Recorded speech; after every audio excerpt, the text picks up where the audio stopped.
अपनी चर्चा 6 ढाला की 6वीं ढाल पर चल रही है। अंतर 14 भेद बाहर, संग 10 धा तैंटले। अंतरंग परिग्रह 14 प्रकार का, बहिरंग परिग्रह 10 प्रकार का, संग 10 धा। संग का क्या मतलब होता है? बोलिए ना। संग मरमर, ये क्या है? संग मरमर क्या है? एक प्रकार का पत्थर है, उसका नाम संग मरमर है। क्या है? संग मरमर। तो इस संग शब्द का क्या अर्थ है? संग यानी साथ, सेकंड पर्सन, दूसरा। संग यानी मैं नहीं, मेरे साथ जो है, जो दूसरा है, उसका नाम संग है और उसका नाम परिग्रह है। भगवान ने परिग्रह का क्या शब्द प्रयोग किया है? संग। संग यानी परिग्रह। मैं हूँ, अकेला मैं हूँ, कोई परिग्रह नहीं है। अकेली आत्मा, शरीर भी नहीं, कर्म भी नहीं, अकेली आत्मा। यदि है तो आत्मा है, और आत्मा के साथ कर्म है, शरीर है, और इन सब से जुड़े हुए हैं, तो वो परिग्रह के अंतर्गत आएगा। इसलिए संग का नाम क्या रखा है? परिग्रह। मेरे साथ में तो बहुत सारे कर्म लगे हैं। कुछ लोग कहते हैं ना, मेरे साथ तो बहुत सारे कर्म हैं, इतना परेशान करते हैं, इतना परेशान करते। कौन? बोलिए ना। कर्म। कौन परेशान कर रहा है? कर्म है। कभी ये कहा कि मैं कर्म हूँ, ये कहा मेरे साथ कर्म है, मेरे कर्म बहुत परेशान करते हैं। कभी ये कहा कि मेरी आत्मा बहुत परेशान करती है। अरे बोलिए ना। कभी ऐसा कहा क्या कि मेरी आत्मा बहुत परेशान करती है, मेरे भाव मुझे बहुत परेशान करते हैं? ऐसा कहा क्या? नहीं कहा ना। तो जो आत्मा है और जो आत्मा के भाव हैं, परेशान वो नहीं करते। जो इनके साथ में संग लगा हुआ है, कर्म लगा हुआ है, परिग्रह लगा हुआ है, वो परेशान करता है। तो किसने लगाया इनको अपने साथ? किसने बुलाया? कर्म को किसने बुलाया? अरे बोलिए ना। हैं? कर्म बड़े अहंकारी हैं, कर्म बड़े स्वाभिमानी हैं, अपने आप नहीं आते। कर्म अपने आप नहीं आते, कर्मों को तो बुलाना पड़ता है, तब आते हैं। अरे बोलिए ना, हाँ या ना। और एक चीज से नहीं बुलाते, मन से बुलाते, वचन से बुलाते, काया से बुलाते, 3 जगह से बुलाते, तब कहीं जाके कर्म आते हैं। ऐसे नहीं चले आते कर्म, और आ जाए तो फिर फल दिए बिना जाते नहीं, फिर भोगना पड़ेगा, फिर तो भोगना पड़ेगा। भगवान है, केवल ज्ञान हो गया, अनंत सुख, अनंत दर्शन, अनंत शक्ति प्राप्त कर ली। अभी मोक्ष नहीं जाएंगे। क्यों नहीं जाएंगे? अभी कर्म है, अभी रहो संसार में। भले अनंत चतुष्टय प्राप्त हो गया है, लेकिन जब तक आयु कर्म पूरा नहीं होगा, तब तक मोक्ष नहीं जा सकते हैं। कर्म कहता आयु कर्म निधत्ति निकाचित है, अपना तो फल देगा ही देगा।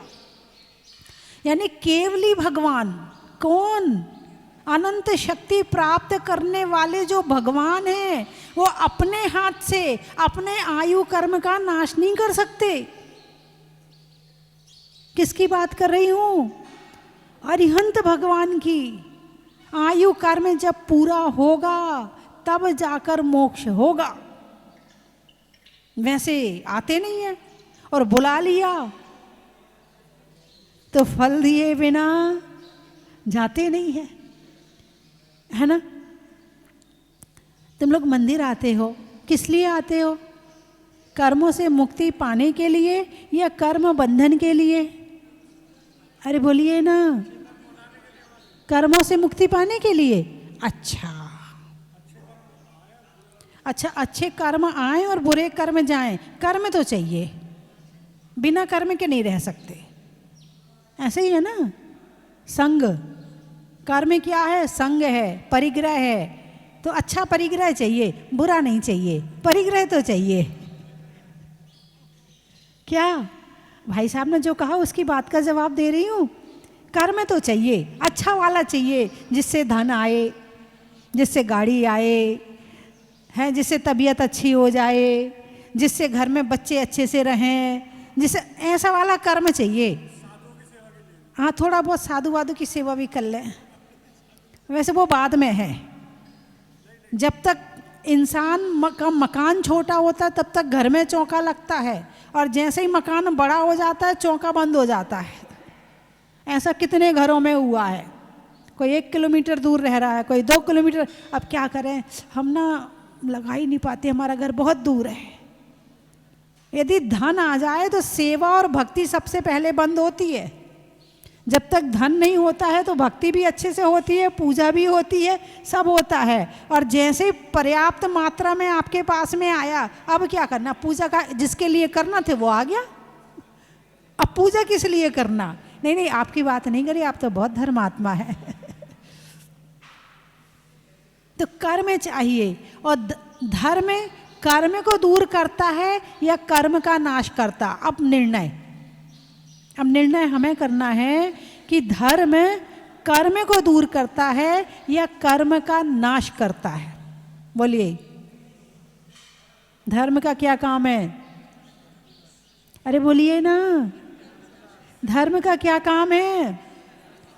कर्म का नाश करना। तो पुण्य कर्म का नाश करवाना चाहती हो? कर्म तो कर्म है, चाहे पुण्य हो चाहे पाप हो, कर्म तो कर्म है। तो आप पुण्य का नाश करवाना चाहती हो क्या? करवाने से होगा भी नहीं। हाँ, बुरे काम करोगे तो पुण्य का नाश तुम अपने हाथ से करोगे,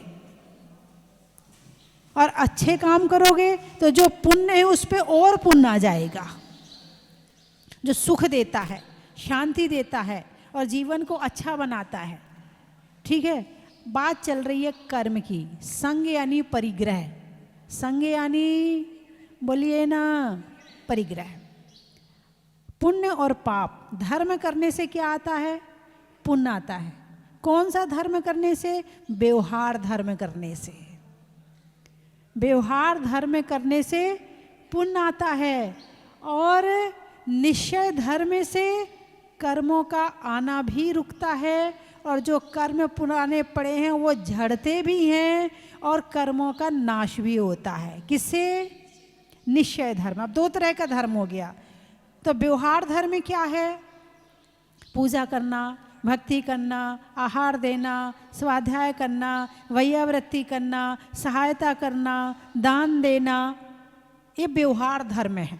इससे पाप टूटता है और पुण्य आता है। ये व्यवहार धर्म है। ठीक है, देख के चलना है, अच्छी मीठी वाणी बोलना, इससे ये व्यवहार धर्म है। जिसमें करना है वो व्यवहार धर्म है, और जिसमें ध्यान में बैठ गए और कुछ नहीं करना है, केवल ध्यान, निज ध्यान ध्याता ध्येय को न विकल्प बच भेद न जहाँ, चिद भाव कर्म चिदेश करता चेतना क्रिया तहाँ। जहाँ ये स्थिति आ जाती है वहाँ कर्मों का आना रुक जाता है। फिर चाहे वो पुण्य कर्म हो और चाहे पाप कर्म हो, जब 7वें गुण स्थान से ऊपर उठते हैं तो पुण्य भी आता है। तो कोई पुण्य 2 महीने के लिए, कोई पुण्य 1 महीने के लिए, कोई अंतर मुहूर्त के लिए, इतना ही आता, इससे ज़्यादा नहीं बनता है। और यदि पुण्य भी, किसकी बात करें? पुण्य भी, पाप तो बंधता ही नहीं है, लेकिन पुण्य जो बंधता है उसकी अवधि, उसकी सीमा, उसका समय भी कम होता है। अब आपको फिर फायदा क्या है? जब पुण्य बंध का समय कम हो जाएगा तो ऐसे ध्यान का क्या फायदा? अरे कर्म करना नहीं है, कर्म काटना है। भगवान कब बनोगे? बोलिए ना, भगवान कब बनोगे? जब कर्म कटेंगे, चाहे पुण्य हो चाहे पाप हो, जब दोनों कटेंगे तब भगवान बनेंगे। बात समझ में आई कि नहीं आई? भगवान बनने के लिए ऐसा नहीं है पुण्य चाहिए पाप काट दो, नहीं। भगवान बनने के लिए पुण्य और पाप, लेकिन पुण्य को उपयोग पूर्वक, ज्ञान पूर्वक त्याग नहीं किया जाता, पाप का उपयोग पूर्वक त्याग किया जाता है। बात समझ में आई कि नहीं? महाराज ने दीक्षा क्यों ली? चलो अब आपसे प्रश्न करती। भगवान महाराज जी के पास में क्या है, पुण्य है कि पाप है? अच्छा, परिग्रह जो है, गाड़ी, कोठी, बंगला, मकान, सोना, चांदी, ये पुण्य के उदय में आता कि पाप के उदय में? अरे बोलिए ना, पुण्य के उदय में आता कि पाप के उदय में? पुण्य के उदय में। तो इसका मतलब भगवान के पास तो कुछ है ही नहीं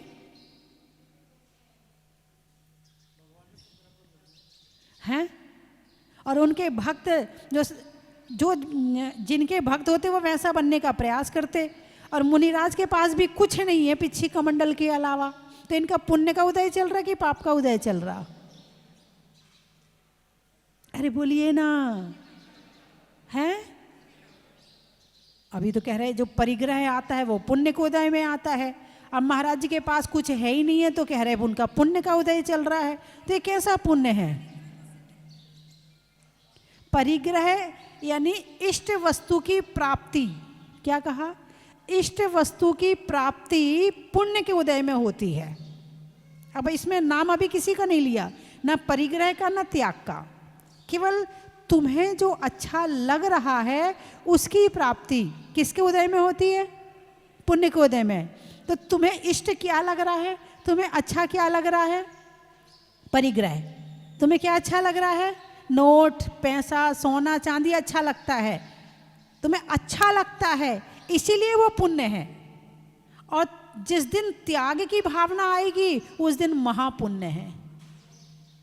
परिग्रह आता पुण्य से है और छूटता महापुण्य से है। क्या कहा? आता पुण्य से है और छूटता महापुण्य से है। जिसका छूट गया है वो महापुण्यशाली है। तो क्या कहा? संग। परिग्रह का एक नाम क्या है?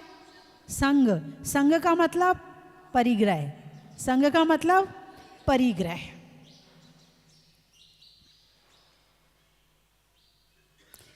पर यानी दूसरा, परिग्रह यानी दूसरा, ठीक है?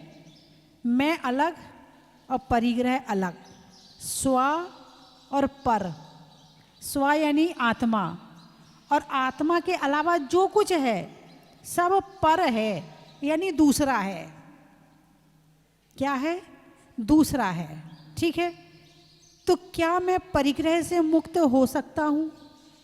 ऐसा कभी चिंतन किया, कभी विचार किया आपने? अरे बोलिए ना। अब तो ऐसा लगता है बिल्कुल अभी बाहर जाके देखो, तुमसे बड़ा कोई ज्ञानी नहीं, और यहां मैं पूछूं तो तुमसे बड़ा कोई अज्ञानी नहीं। अभी बाहर जाके कोई कहते थे भाई साहब आपको ये नहीं आता है, क्या समझता है मुझे? सब आता है मुझे, मैं सब जानता हूँ, मुझसे मत भिड़ना, मुझे मत बताना, मैं सब जानता हूँ, मुझे टोकने की जरूरत नहीं है। और यहाँ मैं पूछ रही हूँ तो एक शब्द भी मुंह से नहीं निकल रहा। यानी जो ज्ञान की बात है वो नहीं आती है, और जो अज्ञान की बात है उसके एक्सपर्ट हैं, उसके स्पेशलिस्ट हैं। कैसे धन कमाना है, कहाँ कौन गलती कर रहा है, कैसे सजना है, कैसे संवरना है, कौन सी लिपस्टिक लगानी है, कौन से कपड़े पहनने हैं, कौन से बाल में डाई करना है, कौन सा क्या, इसमें एक्सपर्ट हैं, स्पेशलिस्ट हैं।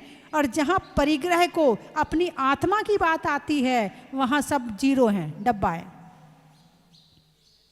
संसार ये कैसे चले। आप लोग पूजा करते हैं? अरे बोलिए ना। मैंने जिनपद पूजांजलि लिखी है उसमें 2 लाइनें सिद्ध पूजा में लिखी हैं। संसार ये कैसे चले, इस कार्य में होशियार हैं, पर धर्म करने हे प्रभु हम ना हुए तैयार हैं। धर्म किया जाता है आत्मा के लिए, और कर्म किया जाता है बाहर के लिए, परिग्रह के लिए। तो हम धर्म करते हैं या कर्म करते हैं? बोलिए ना, धर्म करते हो? कौन सा धर्म करते? व्यवहार धर्म, निश्चय धर्म? व्यवहार भी पूरा करते कि नहीं करते? माला फेरते हो? अरे बोलिए ना, माला फेरते हो? माला में किसको फेरते हो? माला में किसको फेरते हो? भगवान को। किसको फेरते हो? नमो रियंतरणो नमस्ते नमो। किसको फेरने बैठे हो? भगवान को। फेरे भगवान, मन फिर गया, भगवान नहीं फेरे। नमोकार मंत्र में भगवान याद आए? अरे बोलिए ना, अरिहंत भगवान याद आए? सिद्ध भगवान याद आए? आचार्य उपाध्याय साधु परमेष्ठी याद आए? यदि आए हैं तो आपने धर्म किया है, और नहीं आए हैं तो दिखावा किया है। पूजा करी? कैसी पूजा करी? हाँ तू इधर आके बैठ जा, हाँ तू ये जल चढ़ाना, ये चंदन चढ़ाना, ये विनय पाठ का प्रकरण पूजा कर, तुम बिन में व्याकुल भयो जैसे जल बिन। लाइनों पे ध्यान हुआ? जो लाइन पढ़ रहे थे उस पे ध्यान लगाया? अरे वो पूजा निकाल ले, वो याद है, वो जल्दी हो जाती है। जिसमें मेहनत ना लगे, जिसमें दिमाग ना लगे, जिसमें मन ना लगे, मन की जरूरत ही ना पड़े, केवल मुंह पढ़ ले पूरा। जैसे टेप रिकॉर्ड होता ना, चलाया वो शुरू हो जाता है। धर्म किया, कैसा किया? अभी तो व्यवहार धर्म ही नहीं किया, निश्चय धर्म तो बहुत दूर की बात है। बात समझ में आई कि नहीं आई? तो संग, संग यानी परिग्रह। और अभी जो धर्म किया वो किसके लिए किया? भगवान दुकान नहीं चल रही, भगवान थोड़ा सा घर में बच्चे की शादी नहीं हो रही, भगवान थोड़ा ये। अभी किसके लिए धर्म किया? परिग्रह के लिए किया या परिग्रह छोड़ने के लिए किया? अरे बोलिए ना। तो धर्म किसका नाम है? गहराई में उतरो। मैं ये नहीं कह रही कि घर छोड़ दो, मैं ये नहीं कह रही कि मकान छोड़ दो, मैं ये नहीं कह रही कि दुकान छोड़ दो, मैं ये नहीं कह रही कि कमाना छोड़ दो, लेकिन असलियत को जानो कि क्या है। और इतनी जल्दी छूटने वाला भी नहीं है। तुम चाहो कि छूट जाए तो छूटने वाला भी नहीं है, लेकिन ज्ञान तो करो कि है क्या, ये दुनिया क्या है, ये आत्मा क्या है, ये संसार क्या है, ये परिग्रह क्या है, मोक्ष जाने का रास्ता क्या है, भगवान क्या है, साधु संत क्या हैं। थोड़ी थोड़ी फीलिंग लेने की तो कोशिश करो कि वास्तव में धर्म होता क्या है। मैं दुकान जाने मना नहीं कर रही, बच्चों को छोड़ने के लिए नहीं कह रही हूँ, लेकिन धर्म को जानो तो सही। तुम धर्म को जानोगे ही नहीं तो मानोगे कब? तुम्हारी श्रद्धा डिग क्यों जाती है? क्योंकि तुमने ना जाना है। जब जाना नहीं है तो मानने की प्रश्न ही खड़ा नहीं होता। फिर तो जो तुम्हें जहाँ ले जाएगा वहीं चले जाओगे। वो कहेंगे वो भगवान बहुत अच्छे, चल वहीं चलते हुए। अरे वहाँ पूरी मन्नत होती है, मन्नत पूरी होती है वहाँ पे। वहाँ पर ना बहुत ही तुम्हें जो जहाँ ले जाएगा तुम वहीं चले जाएगा, क्योंकि तुम जानते नहीं हो तुम्हारे बच्चे क्यों भटक रहे हो। ना तुम जानते हो ना तुम्हारे बच्चे जानते हैं कि धर्म की क्वालिटी क्या है, धर्म से क्या क्या मिल सकता है, धर्म क्या क्या बना सकता है तुम्हें। अरे बोलिए ना।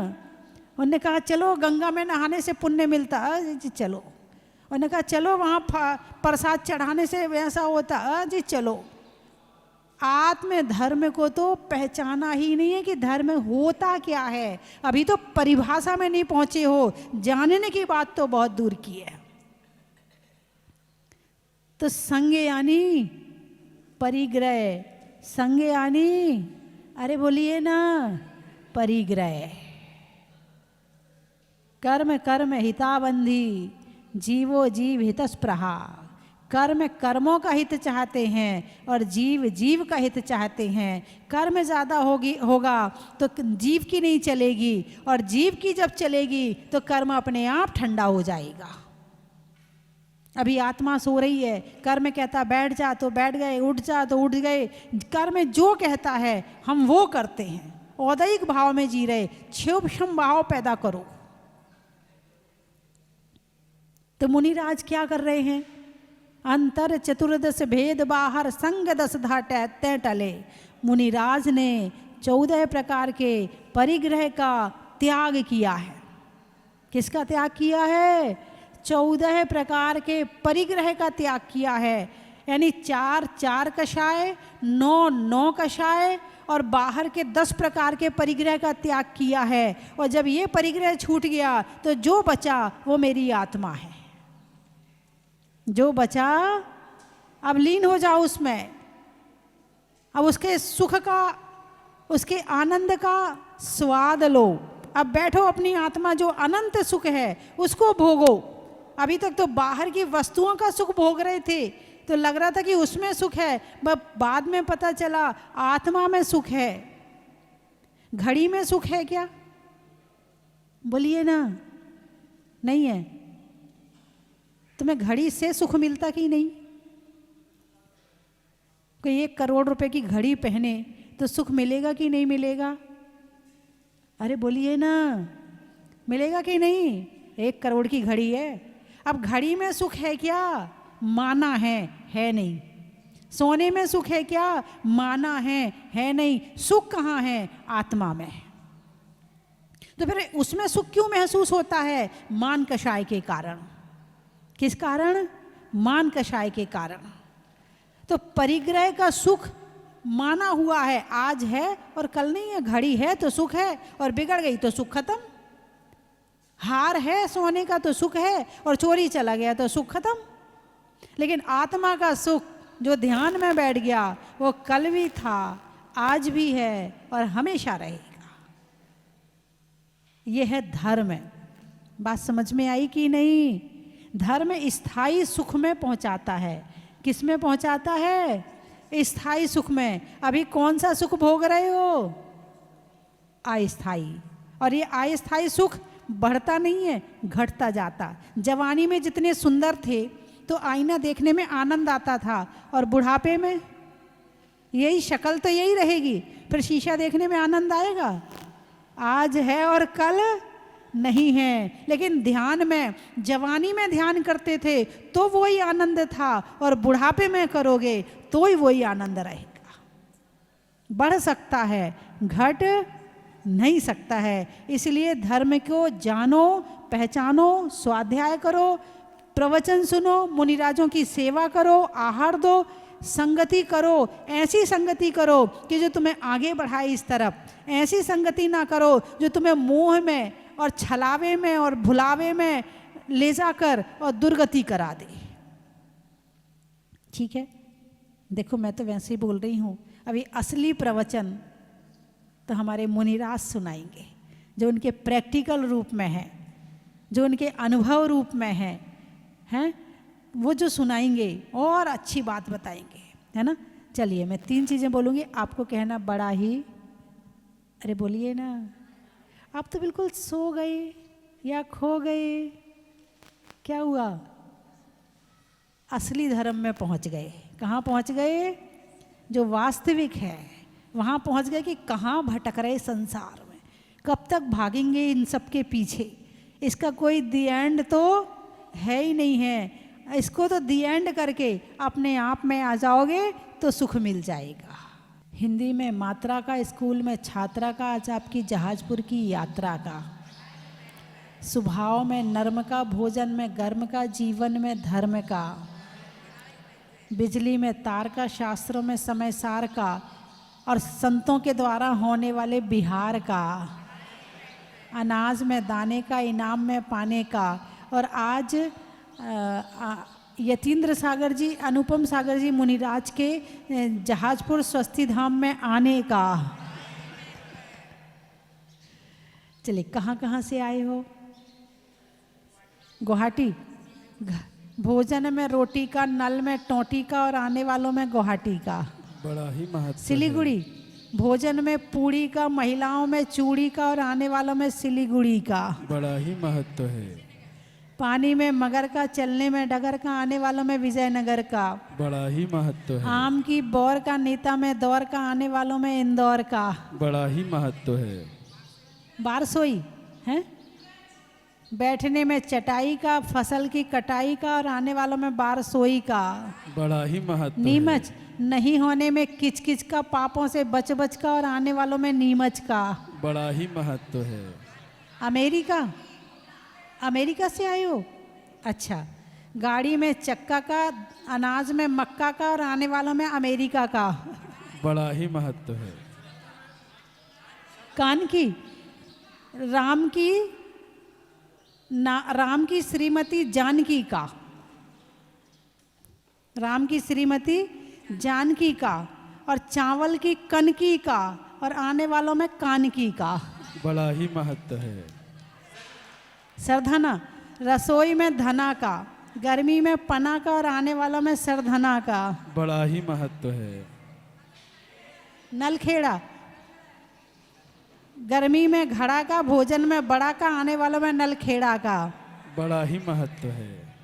तपस्या में बाहुबली का, पानी भरने में नली का और आने वालों में देवली का। बड़ा ही महत्व है। बेंगलोर, अच्छा। जंगल में मोर का, बच्चों के शोर का और आने वालों में बेंगलोर का। बड़ा ही महत्व है। कोटा, सावन की घटा का, रसोई में पटा का, आने वालों में कोटा का। बड़ा ही महत्व है। हो गए सारे? भोजन में बड़ी का, बूढ़ों में छड़ी का और आने वालों में केकड़ी का। बड़ा ही महत्व है। बोलिए 24वें भगवान की। भवात्माओं, जिनके बीच में हम बैठे हैं वो जिन है ही नहीं, और जो जिन हैं उनके बीच में आज तक हम बैठे ही नहीं। अगर एक बार उस जिन के पास में हम बैठ गए होते तो फिर यहाँ पर बैठने की जरूरत नहीं थी। हम जिन जिन के बीच में बैठे, उन्होंने हमें जिन का रास्ता तो बता दिया लेकिन जिन नहीं बनाया, और जो जिन बना सकते हैं उनके रास्ते में आज तक हम चले ही नहीं। आते हैं प्रभु के चरणों में, करते हैं आराधना, भक्ति, साधना, लेकिन कर्मों से नहीं छूट पाते। अभी माता जी के माध्यम से सुना कि ये परिग्रह है। एक संघ को समझा, एक संघ को समझा। ये परिग्रह जो चारों ओर का जो आवरण हमारे ऊपर लादा हुआ है, कौन सा परिग्रह है?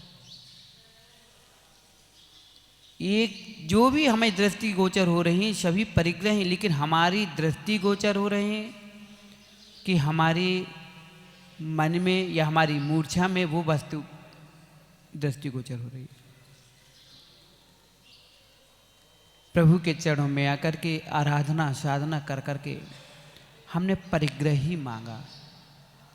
सुन रहे थे अभी हम कि हमने जब भी आए तो मांगा वही जिससे हमारी मांग घटती गई। आज तक हमने वो मांग नहीं मांगी जिससे हमारी मांग बढ़ गई हो, लेकिन हमने अपनी मांग के पीछे अपनी मांग को नहीं समझा और मांग करके अपनी मांग को घटा बैठे। समझ में आ रहा ना भैया? बेंगलोर वाले जो जहाँ जहाँ, गुवाहाटी वाले जहाँ से भी आए, हमारी मांग वो रही और हमने वही मांगा जिससे हमने अपनी मांग को ही घटाया है। और इन मुनिराजों से पूछो कि आपने ऐसा क्या मांग लिया, ऐसी कौन सी मांग कर ली कि आज आपकी सारी दुनिया में मांग हो गई। जो मांगते हैं, तुमने भी मांगा, हमने भी मांगा, लेकिन मांग में इतना अंतर हो गया कि तुम्हारी मांग को घटा रही है और हमारी मांग को बढ़ा रही है। अब वो भैया पीछे वाले अमेरिका वाले सोच रहे हैं महाराज हमने तो खूब मांग भर दी। क्यों मां? आप लोगों ने भी तो मांग भर के बैठे हो कि नहीं? लेकिन तुमने मांग भर ली तो तुम्हारी मांग कहाँ है? और माता जी से पूछो कि आपने कौन सी मांग भर ली कि आपकी पूरी विश्व में मांग भर गई, है ना? अब ये मांग में क्या अंतर है? प्रभु के चरणों में, देवादिदेव के चरणों में कई बार विधान पूजन अर्चना की। अच्छा एक बार बताओ गुवाहाटी वालों कि एक बार जेल के अंदर एक प्रधानमंत्री का आना हो रहा था और प्रधानमंत्री ने पहले जाकर के आदेश दिलवा दिया कि जाकर के सभी जेल और जितने जेल कैदी हैं उन सभी से जाकर के सूचना दे दो कि प्रधानमंत्री आ रहा है, जिनको जो जो मांगना हो मांग कर लेना, किसी की मांग अधूरी नहीं रहेगी, सभी की मांग पूरी की जाएगी। सभी कैदी खुश। अरे ये क्या कैदी, क्या अगर आप लोगों से कह दिया जाए कि बोलो मांगो किसको क्या चाहिए, आज सबको दिया जाएगा। अभी माता जी बोल दें कि हाँ भाई किसको क्या चाहिए बोलो, जल्दी अपनी लिस्ट बनाओ, तो गुवाहाटी वालों की लंबी लिस्ट आ जाएगी। ऐसी उस जेल के अंदर कैदियों के बीच की हालत थी, सभी खुश थे। और जैसे ही प्रधानमंत्री का आना हुआ, पूरे जेल को, पूरे शहर को अच्छा सजाया गया। और जैसे ही प्रधानमंत्री वहाँ पर जाकर बैठा और कहा कि भाई सभी कैदी एक एक करके आएं और जिनको जो बात रखनी हो, जो मांग करनी हो, अपनी मांग रखें और सभी की मांग यहाँ पूरी की जाएगी। पहला कह दिया है कि साहब इस जेल में बहुत खटमल है, मच्छर हैं, अगर हो सके तो मच्छरों की व्यवस्था कर दी जाए, या तो हम लोगों को मच्छरदानी प्रदान कर दी जाए, या हमारे कमरे में अलाउड लगा दिया जाए। उन्होंने कही बस चलो कोई बात नहीं, जाओ, पास किया। दूसरा है कि यहाँ का भोजन अच्छा नहीं बनता, यहाँ कच्ची रोटियाँ बनती हैं, कच्चा सा भात, पतली सी दाल मिलती है, कुछ भोजन अच्छा नहीं मिलता, कम से कम भोजन की तो व्यवस्था अच्छी हो जाए। कहा ठीक है, तुम्हारे लिए भोजन की अच्छी व्यवस्था की जाएगी। एक एक करके आई, किसी ने सोने के लिए पलंग मांगा, किसी ने देखने के लिए टीवी मांगी, किसी ने मोबाइल चलाने के लिए, किसी ने अगरबत्ती लगाने के लिए, किसी अखबार पढ़ने के लिए। और जो भक्त था उन्हें कहा मुझे भगवान का एक मंदिर बना दो, मैं भगवान की पूजा करता रहूँगा। किसी ने कहा मुझे यहाँ पर घूमने के लिए, कहीं खेल खिलौने के लिए कुछ सामान मिल जाए। जो जिसकी रुचि थी सबने अपना मांग लिया। समझ में आ गया ना किसने क्या क्या मांगा? सभी जेल कैदियों ने एक एक करके अपनी आवेदन लगाए और प्रार्थना की कि साहब मेरे लिए ये आप देना चाहे तो ये मांग पूरी कर दीजिए। सारे कैदियों ने अपनी अपनी लिस्ट जाकर के दी और प्रधानमंत्री ने दस्तखत किया कि इन सभी की सुनवाई की जाए और शीघ्र से शीघ्र इनकी मनोकामना पूरी की जाए। अब एक कैदी आखिरी में खड़ा है। अब एक कैदी आखिरी में खड़ा जाकर के 3-4 कैदी कहते हैं अरे भाई तू पागल हो गया है क्या? प्रधानमंत्री आया है, चला जाएगा, और तुझे भी तो पता है कि प्रधानमंत्री ने घोषणा की है कि सभी कैदियों की मांग पूरी की जाएगी, जाकर तू भी कुछ मांग ले। उसने कहा कि सभी लोगों ने तो मांग लिया, अब मांगना का बचा क्या है? अरे तू पागल है, तेरे मन में जो बात हो जाकर के मांग ले, जो सुविधा चाहिए, जो तुम्हें आनंद चाहिए, पूरा सुख मिलेगा, जाके मांगो तो। और सभी लोगों के कहने पर वो कैदी भी प्रधानमंत्री के समक्ष खड़ा हो गया। अमेरिका वाले ध्यान से सुनना, ठीक है? और जाकर के जैसे सामने खड़ा हुआ, निवेदन किया, प्रधानमंत्री बोले हाँ भाई बोलिए आपका क्या काम है? उन्होंने कहा साहब हमने सुना है कि आप सबकी सुन रहे हो, सबकी सुनने करके सबकी मांग पूरी कर रहे हो, क्या मेरी मांग पूरी होगी क्या? हाँ बोलिए तुम्हारी क्या मांग है? साहब जो यहाँ के कैदियों ने मांगा है वो मैं कुछ नहीं मांगना चाहता हूँ, अगर आप कुछ देना चाहते हो तो मुझे इस जेल से रिहा कर दीजिए। अगर आप कुछ देने में सक्षम है और मेरी मांग पूरी कर सकते हो तो मुझे इस जेल से रिहा कर दीजिए। मुझे सारा सुख, मुझे पूरा आनंद, मेरी शांति सब बाहर है, इस जेल में नहीं है।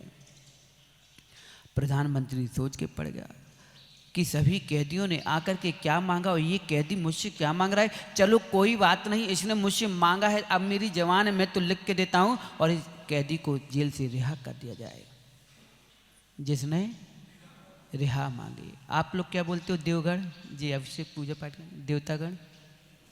कौन व्यक्ति अच्छा था जिसने जेल में रह करके, जेल में संसार की जो सुविधाएं थी वो वस्तु मांगी, कि जिसने जेल से रिहा होने की वस्तु मांगी? समझ में आ रहा है ना? इतना तो समझ में आ रहा है कि कुछ भी समझ में नहीं आ रहा है। आ गया? क्या आया? किसने क्या मांगा? अगर आप उसकी जगह होते तो आप क्या मांगते? अगर जेल से रिहा होने वाला व्यक्ति समझदार है तो उस व्यक्ति की तरह आप समझदार क्यों नहीं बन रहे हो? जब भी भगवान के चरणों में आते हो तो मेरी फैक्ट्री चल जाए, मेरा ये काम बन जाए, मेरे बच्चों की शादी हो जाए, मेरी जॉब लग जाए। इसके अलावा मांगा तो मांगा ही क्या, यही सुविधा तो तुमने अन्य जैसे अन्य कैदियों ने प्रधानमंत्री से जाके मांगा कि मुझे ये सुविधा हो जाए, और वही मिला। और आखिरी वाले ने रिहा मांगी थी, वो रिहा हो गया। जो हमारे प्रधानमंत्री जैसे तीर्थंकर बैठे हों, चलते फिरते आचार्य परमेश्वरी साधु बैठे हों, इनके सामने आकर के मांगा तो क्या मांगा। क्यों भैया, अभी समय होगा कपड़े बल दोगे, माता जी जा रहे हैं, आशीर्वाद दो, अच्छी फैक्ट्री दुकानदारी चले, यही मांगोगे ना, यही मांग के जाओगे। अब सोचना है, समय हो गया है, समय हो गया है। प्रधानमंत्री जाए या इसके पहले से अपनी अपनी लिस्ट में सोच के रखना कि हमें प्रधानमंत्री से मांगना क्या है। जेल में रह करके जेल की सुविधा मांगना है कि जेल से रिहा होकर के परमानंद परम सुख को मांगना है।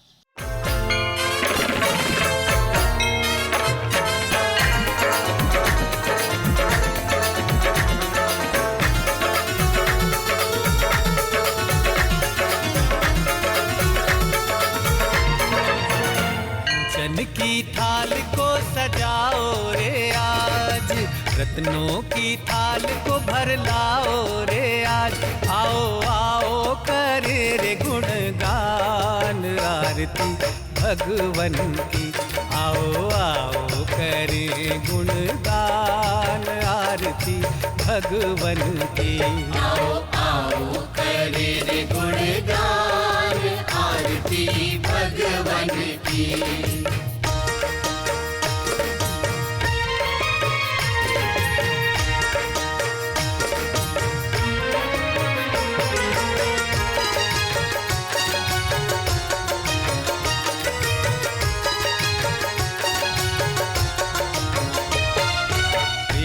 सुमित्र के राज दुलारे, माँ पद्मा जी के नैनों के तारे। पिता सुमित्र के